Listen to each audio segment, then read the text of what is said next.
For years, I've made a lot of mistakes with crypto faucets. I wasted time on faucets that turned out to be scams. I spent money on ads that didn't pay back. And, of course, I played games where sometimes my emotions took over. But I think my biggest mistake was something else. I didn't withdraw the money I had already earned. And I had my reasons for doing it.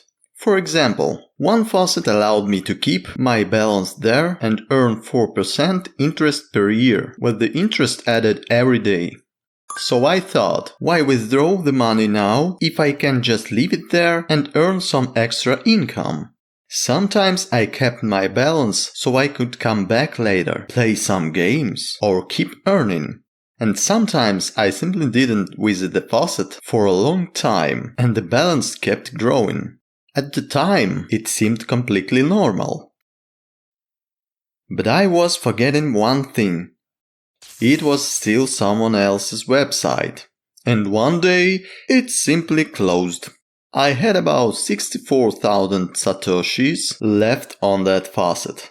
I even sent this screenshot to their support when I tried to get my money back. But I never managed to withdraw it.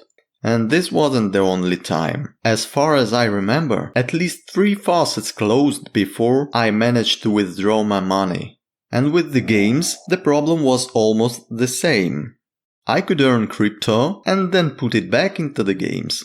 One bet, then another, and at some point you stop thinking about earning. You just want to win back what you lost. So now my rule is very simple. If a faucet lets me withdraw my earnings, I withdraw them. After that, I decide what to do with the money. I can use it for advertising, reinvest it, or simply keep it. Because of these mistakes, I also created my own 16-point checklist for checking every new faucet. I already know it almost by heart, and it helps me avoid wasting my time and money on projects that are not worth it. Because earning crypto is only half of the job. The other half is not losing what you already earned.